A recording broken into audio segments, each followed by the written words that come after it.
Today on Small Town Big Deal. Ohio gets invaded. It may look like Normandy Beach in 1944. But it's current day, with real-life heroes, World War II veterans watching, as this small town brings the most dramatic day in history to life.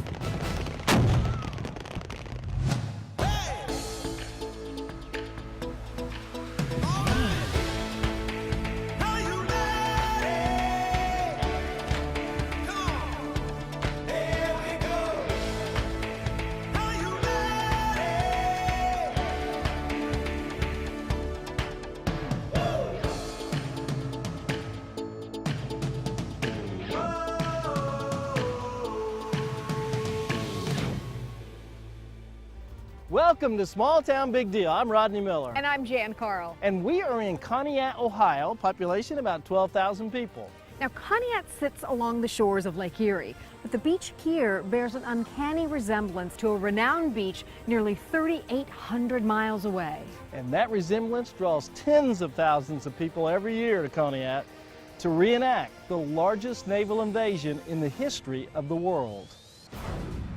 They come to a 21st century town on the peaceful shores of Lake Erie to turn back the clock to a time when the whole world was at war. Standing around talking to Joe. Standing around talking to Joe. No particular place to go. No particular place to go. For one weekend each year, it is 1944, almost 5 years into World War II. This is the largest annual D-Day reenactment in the United States. And it's such an amazing sight to see that we couldn't believe we hadn't heard of it before.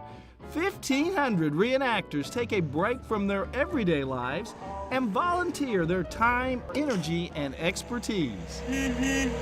Spectators can see thousands of reenactors, period equipment, weapons, and supplies, the kinds of things you'd normally expect to see in a museum. Where are we at? I was on Normandy Beach. Guests of honor include veterans who actually lived this history. Well, I was only 17 years old. I knew there's dangers ahead, but I wasn't giving too much thought about it. But. Andy Simkovich is one of the veterans attending this year's reenactment of D-Day. That's when Allied troops landed in Normandy, in German-occupied France, to begin to take back continental Europe from German forces. Back in 1944, Andy was a teenager in the U.S. Navy, one of over 2 million troops from more than a dozen countries gathered in Britain to prepare for D-Day. When we were in England, Eisenhower mentioned about us hitting the Normandy beachhead. That put a chill. You knew. Yeah. This is it. Yeah, because everything was tight. Nobody could leave the ship. Nobody can come aboard. Top secret. Top secret. Andy and the other sailors, soldiers, Marines, and air crew didn't know exactly when the invasion would happen or exactly where they'd be landing, but they knew it would be dangerous, and they knew it would likely be the most important mission of their lives.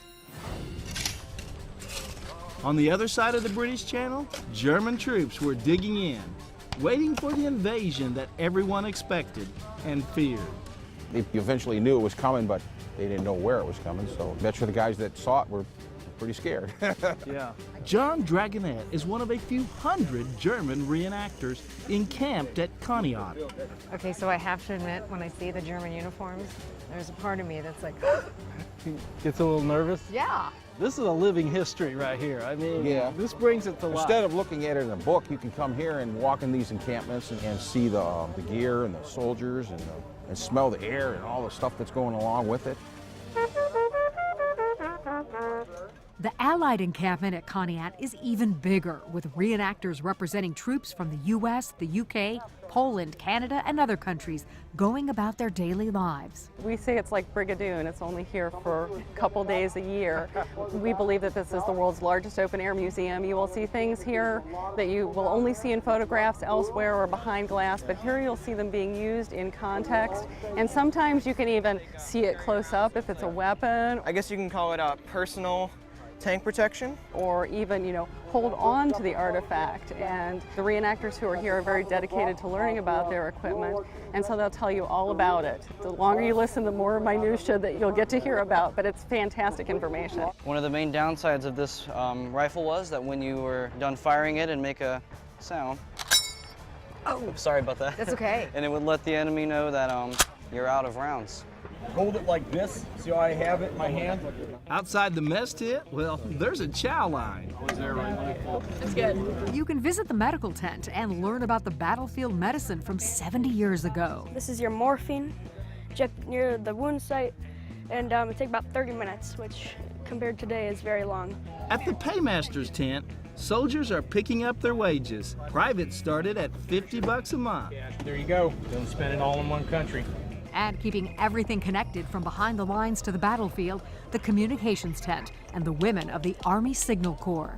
Our methods of communication would have been pigeon, telegraph, teletype, telephone, and radio.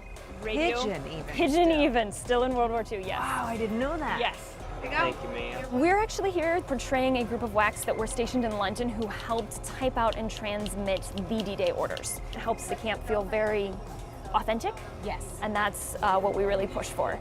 The women reenactors at D-Day Conneaut point out that in World War II, women served in every branch of the military, which freed up men for traditional combat roles. I feel like a lot of the women of World War II get pushed to the wayside. You either remember the Rosie the Riveter or you remember anything on the home front, but the women in the Army Corps are usually forgotten. I mean, we go walking around camp and people stop us and say, "Are you nurses? Are you the Andrews sisters? Do you sing?" And we're like, "No, we're the Women's Army Corps." And before the war ended, there was over 200 jobs that a woman could perform as a soldier. We want to help shine a light on that. For the men of the Allied forces, training continued as D-Day approached. Move more to the center. Go. They were preparing for an invasion unlike any other. When we come back, The planes go up, the boats approach. and with a violent reception, the Allied invasion of Europe begins.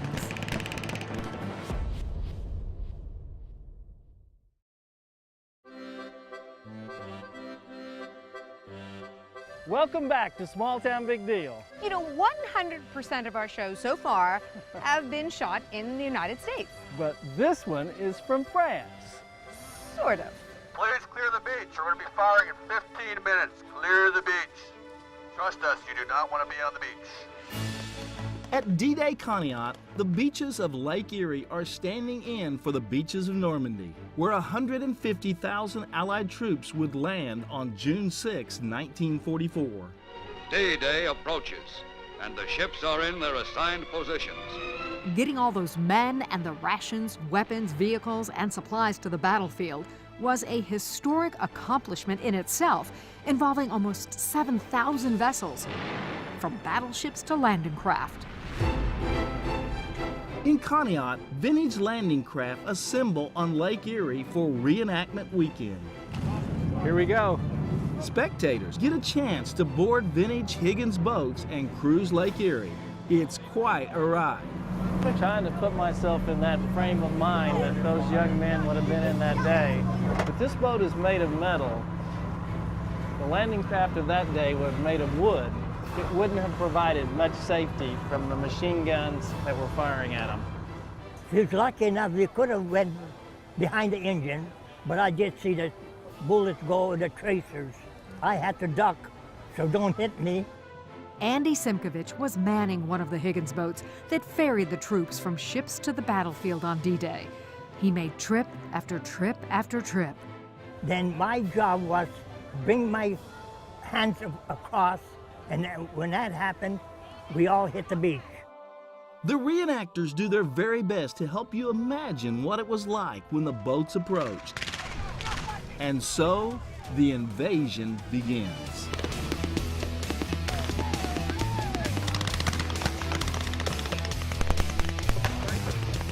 Fighters and bombers crisscross the sky. Up on the bluff, German troops are dug in and pour fire onto the Allies trying to climb up onto the bluff overlooking the beach.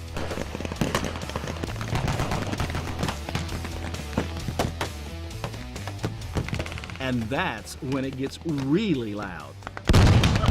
This is the German Flak 88, which was the most prolific artillery piece of the Second World War by the Axis powers. It was so advanced compared to what the rest of the world had.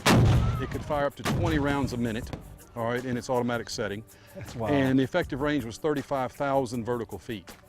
Benton Bryan is the owner of the only one of these big guns that's still in firing condition. It is a rare piece. It's really the crown jewel of the collection. It's in its D-Day ambush camouflage. It was at Normandy. It actually had sand in the cruciform when we got it. Tell me a little bit about the guys that do this with you. We've just got an amazing group of veterans who work with us on the tanks and the guns so that we're very safe with them and are able to put on a great show for everybody.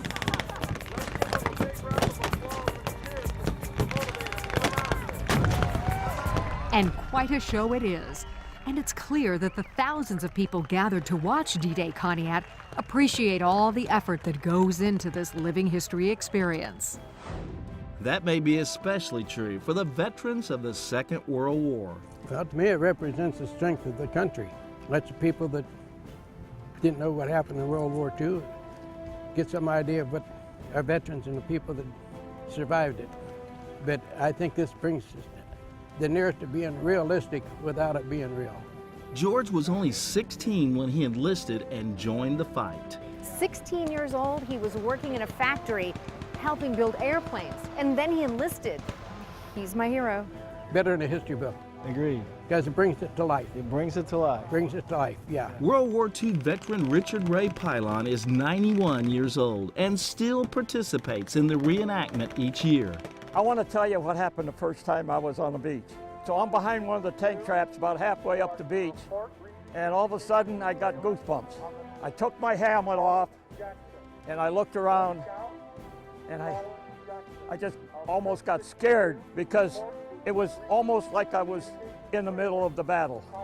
Paul Arnon was 18 and working on one of the ships that brought troops to Normandy. To be honest with you, I was frightened by everything that was going on, but you get preoccupied with your responsibilities, so you have to think that way instead of thinking of what you're seeing.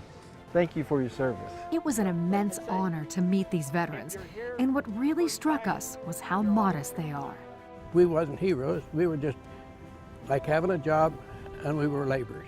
Yeah. You was doing a job. But what a job they did, literally saving the world from tyranny. When we return, when you're reenacting a World War II battle, who brings the tanks? Meet the rabbi who sees these weapons of war as tools of liberation. You're watching Small Town Big Deal. Woo!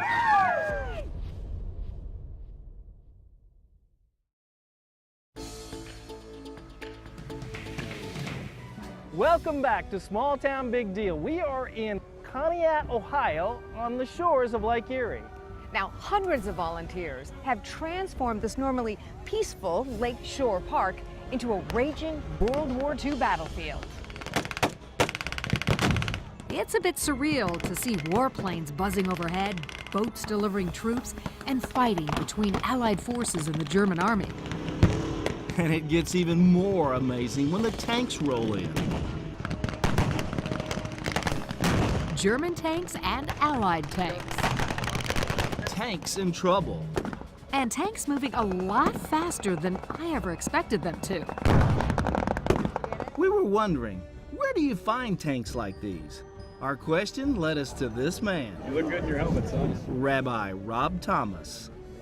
I own the American Tank Line. You'll hear the word on the grapevine that so-and-so is getting interested in giving up his tank collection or his one tank. You negotiate a deal, you bring it home. Every one of them is in one of two states, breaking or broken. It's a constant labor of love, and so everyone you buy is like the world's worst used car. But we take care of them. We have a full-time staff of 9 that take care of all of these, plus about 22 volunteers that you see out here in the uniforms on the top of the armor. Rabbi Rob understands that it's a little unusual for a man of the cloth to also be a man with a tank collection. The ordination makes my mother proud, the tank collection makes my father proud. But I would say this, so you may look at this and see weapons of war, But as a Jew, to me, these are tools of liberation. This is what stopped the Shoah, the Holocaust. This is why my people, the ones who did survive, were able to escape and come home. My daughter's best friends are the grandchildren of Holocaust survivors. They would not be here today if it weren't for these machines and the men in them. As a veteran himself, Rabbi Rob has a special understanding of those who fought on D-Day. Well, obviously, every one of them was afraid. I am a military veteran, I am a combat veteran, and anybody who tells you they weren't afraid is lying. That said, you have to find it within yourself, and ultimately the decision is I'm not going to let my buddies down. The D-Day invaders did not let their buddies down. By the end of the day, on June 6, 1944, over 150,000 Allied troops had landed in Normandy. More than 4,000 had died, and thousands more were wounded or missing. It took about a week to fully secure the beaches. Boats hauled in 326,000 troops, more than 50,000 vehicles, and an estimated 100,000 tons of equipment. Everything needed to win back a continent suffering from brutal Nazi occupation.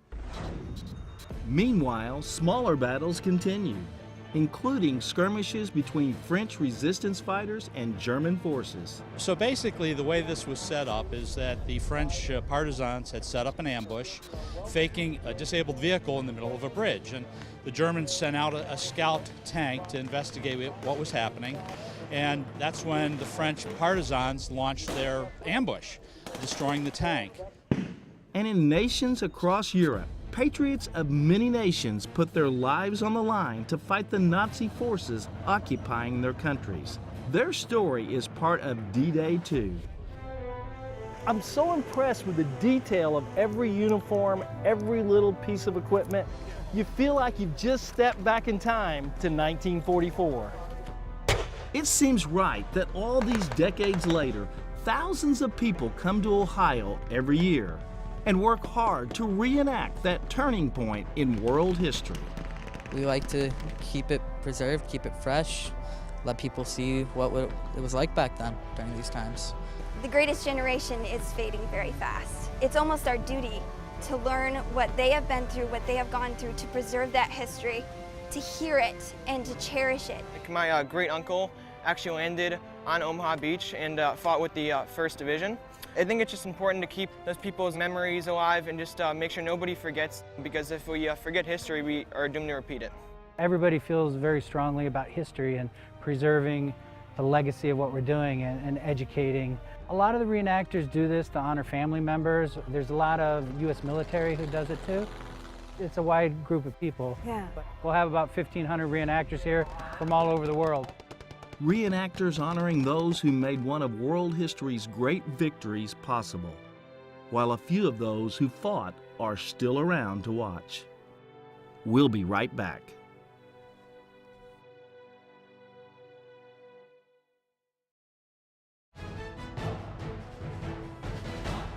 We hope you've enjoyed this episode of Small Town Big Deal. You know, Jen, I'm sure this is one you or I are not going to forget for a long time. No, you know, often Rodney and I are asked to describe the show, and we say it's our love letter to America. I think we can call this episode our love letter to veterans of all wars and conflicts that have fought to defend freedom. Yeah, you know, before we came here, Jan and I both had a great respect and admiration for our veterans, but I think it went to a whole nother level after seeing this. Absolutely. You know, we heard it several times over the last couple of days, but we think it bears repeating, and that is, we remember these dark times so that we are not destined to repeat them. I'm Rodney Miller. And I'm Jan Carl. Join us again next week when once again we celebrate the great stories from across America. Are you going to the dance tonight? Yeah, we'll probably be there. We can't dance with anybody under 90. Oh, I love it! Well, I personally want to thank you for your service.